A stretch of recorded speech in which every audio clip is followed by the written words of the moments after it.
Nguva yakanaka yatinotenderwa naJehovha Mwari kugwerana shoko. Kune vanotendwa vachiita zvakanaka. Tora nguva yako yekuteerera shoko raMwari. Zvose zvakanaka zvine chokuita noupenyu hwako kana zvine chokuita nekusimudzira mweya wako kwakunamata Mwari, uzvichengete, unamate Mwari. Shoko randinaro harina kumbonyekura. Toda kuverenga bhuku redu kubva kuna vaHebheru 10 verse 26. Kutadza nebhoni. Kutadza nebhoni ndo nyaya yatoda kuverenga nhasi. Tokurukura mashoko mashoma. Ndichangoverenga verse 26 neverse 27. Nokuti kana tichitadza nebhoni, kana tambogamuchira zivo yazvokwadi, hakune chibayiro pamusoro pezvivi. Verse 26. Verse 27. Asi kungomirira tichitya kutongeswa nokutsamwa kunopfuta somoto kuchapedza vavengi. Ndokutaura kuita bhuku yedu kwaHebheru 10 verse 26 and verse 27. Kwanzi kutadza nebhoni. Unoziva kuti tiri panyika panapa pane vanhu vakawanda, hatigone kutaura namazita nekuti hatizivane tose panyika. Vanoziva zvinoda Mwari,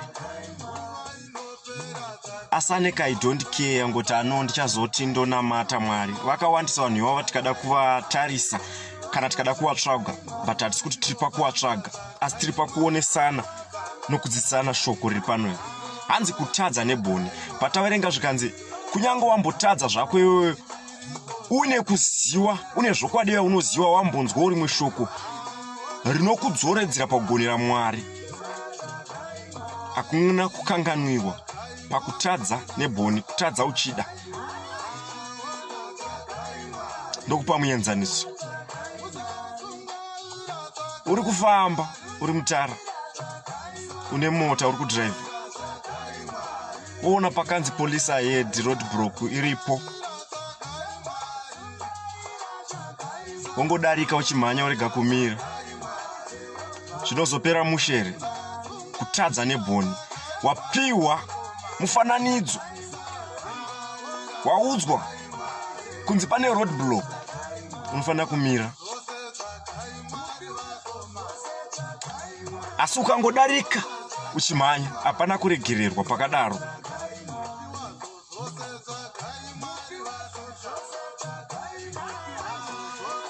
Pane vamwe vanhu vanotadza nekuda, kutoziva kuti aiwa ndiri kutotadzira Mwari, ende Mwari wacho akutoziva ndiri kumutadzira, but angoneka I don't care, so haana simba pazvinhu zvacho, so anongoti aiwa no zvakanaka zvakadaro. Kwazoti vamwe vanotokopera kuti no, zviri kungoitwawo nevanhu vakawanda izvi. Ndo mararamiro akuita vanhu vakawanda, rega ndiraramewo ndichiraramawo nemutoo wakadaro.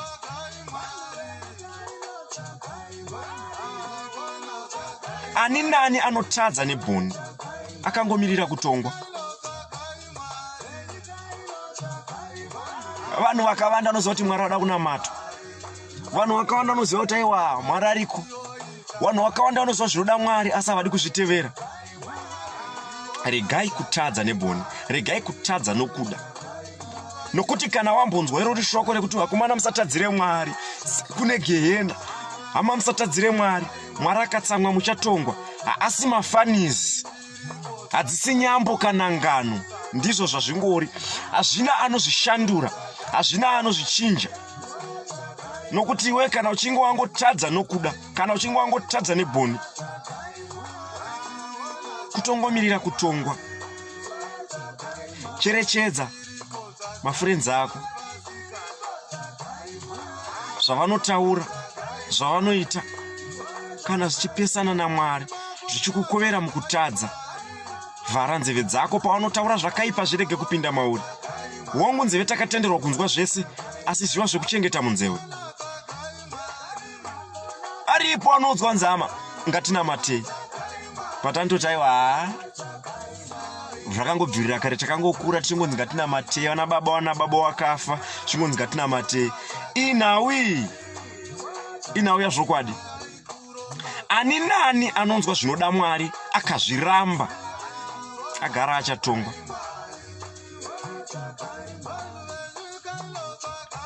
kunyango bhaibheri chitauri regai kuba, regai zvakaipa. Kunyango ukararama zvakaipa ukaita go against shoko raMwari, wakatongomirira kutongwa chete.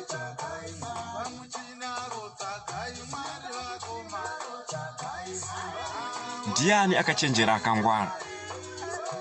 Atsvage zvinoda Mwari azvitevere, nokuti hazvina zvazvinobatsira.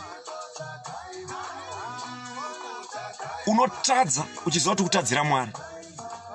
Zvidembe, ucheme, buda musodzi, udzoke panzira, siye unhu wakaipa. Kungogoverana shoko inini newe panguva inoi, nokuti hazvina zvazvinobatsira. Kutadza nebhoni, kutongwa kwagara kuchauya, kusina anokunzvengesa. So kana kutongwa kwacho kwauya, hapana kana wani munhu anokunzvengesa.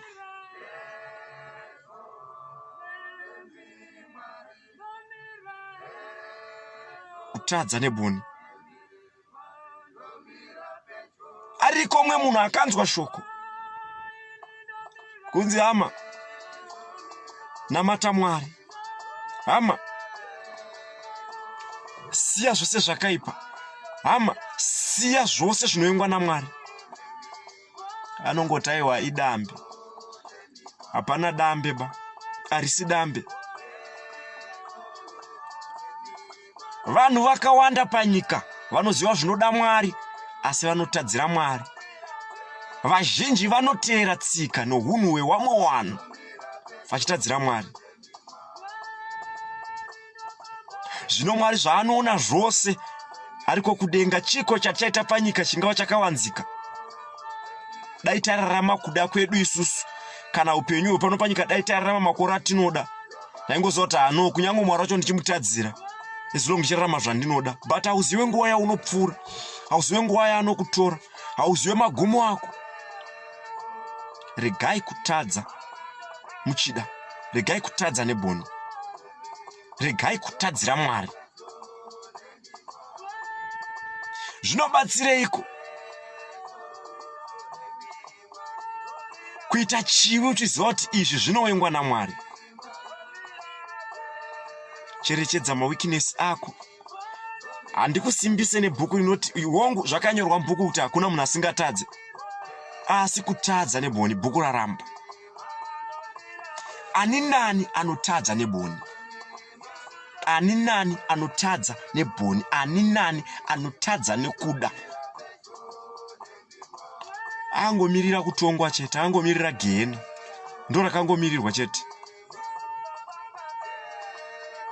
Zvinoita kunge dambe, asi rangarira hama yangu, shoko rese rinopinda munzeve dzako pazvose zvaunonzwa, kuzvigamuchira, kuzviramba.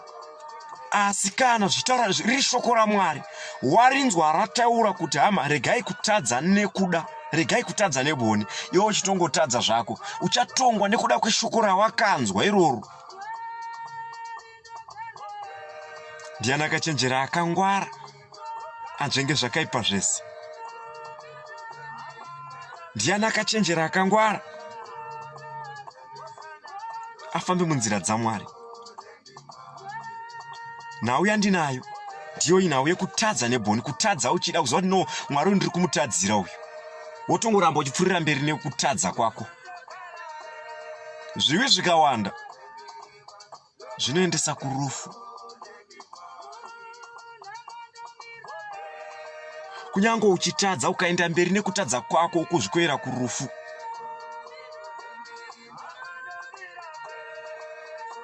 Dai maiziwa, hama dzangu, kuti kutsungirira nokuchengeta zvinoda Mwari zvine mubayiro mukuru.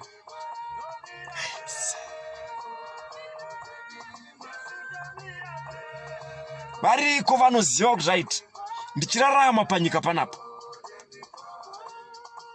ndikafamba nenzira iyi yekuruboshwe Mwari wangu ndiri kumutadzira, asi ndikafamba nekurudyi ndiri kumugonera. Ko madii mangofamba munzira dzekugonera Mwari wacho? Nonzi aiwa, rega vafambewo vanogona. Haisi nhau yekugona, haisina uye kugona. Vazhinji vari kuziva kuti Mwari vada unamatwa. Vazhinji vanochema vanodana, Mwari dai matibatsira, dai Mwari vadatsira. Hongu Mwari wakamirira kubatsira iwe neni kana tichinge taita kuda kwawo. Wanobva wati unotadza nebhoni, Mwari wacho hauna nguo naye. Zvakaipa, mabasa erima ndo akazara mupfungwa, kana mashoko acho anotaurwa. Rega kutadza nebhoni, rega kutadza nekuda. Ukaona wapindwa nemweya wekuda kutadzira Mwari ka, take your time to think. Tora nguva ufunge kuti no, kwandava kuenda uko hakusi kwekutambira uko.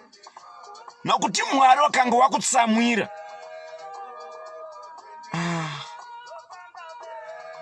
Ukanga watukwa naMwari kana kuti watsamwirwa naMwari ka. Hapana angaite simba rekudaidzira kuti aiwa Noa Mwari apa mazobhaiza apa. Mazobhaiza imbomusiya iyoyo. Manje nowadays zvasangana. Unotodaidzwa nevamwe varipo panyika rokuti tokuitire munamato. Apa pachashande munamato apa. Asi bhuku yato tunenge watongomirira kungotongwa chete kana uchinge watadza nekuda. Mwari ngaanamato. Ndiani akachenjera akangwara? Kwauri ikoko, hama yangu, shamwari yangu.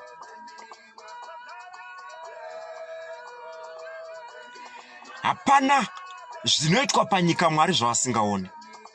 Hapana chakawanzika pamberi paJehovha Mwari.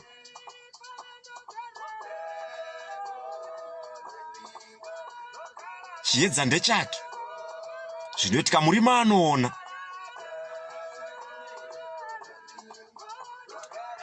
Ipi imwe nzira yatingafambe nayo yakachenjera yekuti tikwanise kuti tikatadza kana nebhoni yacho tikatadza isusu nekuda kuti Yesu Mwari hawadi kuti titadze. Ndeipi imwe nzira yatingatadza nayo panyika kasazvona? Hapana. Akatisika ndiye, anoziva zvafungwa nezvaitwa ndiye. Makuhwa anotaurwa chizevezewe kana zvosvika kwaari zvinenge zvichitaurwa nezwi guru. Zvafungwa mupfungwa dzemunhu zvisati zvabuda usati wataura kwaari zvinenge zvichitotaurika. Haikona kutadza nebhoni, haikona kutadza nekuda. Regai kuteera nzira dzevamwe vakamedzeswa dombo naSatani. Nekuti vari kwamwe vanhu akasvika panenge pachitaurwa makuhwa, kunyange asingade kutaura makuhwa, so anosvika atoda atone makuhwawo, akutodairirawo nedzimwe nyaya dzaasingazive so. Akangosvika pakurongwa madhiri angava ekuba, angava madhiri api so, anotosvikawo totanga kutojoinawo pepe, wakutotaura, wakutodyidzana. Rega kutevera panofamba nenzira dzakaipa. Rega kuteera vese vanofamba nenzira dzinopesana naMwari, nokuti hazvina zvazvinobatsira. Azvi zvinotsautsa nokuendesa iwe mukuparadzwa. Ndiani akachenjera akangwara?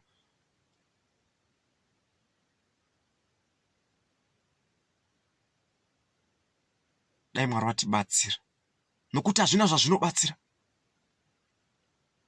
Vanhu vakawanda panyika vari kuziva kuti Mwari uyu ari kuda kunamatwa. Mwari haasi kuda kutadzirwa. Mirayiro yaMwari irimo mubhuku yake. Vazhinji vari kutadza asi vachiziva kuti Mwari akazvivenga. Zvivi zvakawanda panyika. Hatirarami nekuda kweuchenjeri hwedu, asi ari pakatotitarisawo so. Ari pakatotarisa pawafamba, zvawaita zvose. Ani nani anotadza nebhoni, ani nani anotadza achiziva kuti ari kutadzira Mwari. Ukanzwa pane muprofita ari kuti ndikunamatire, wakatadzira Mwari nebhoni, aiwa zvinopera, ndinotaura naMwari, anenge achikunyepera.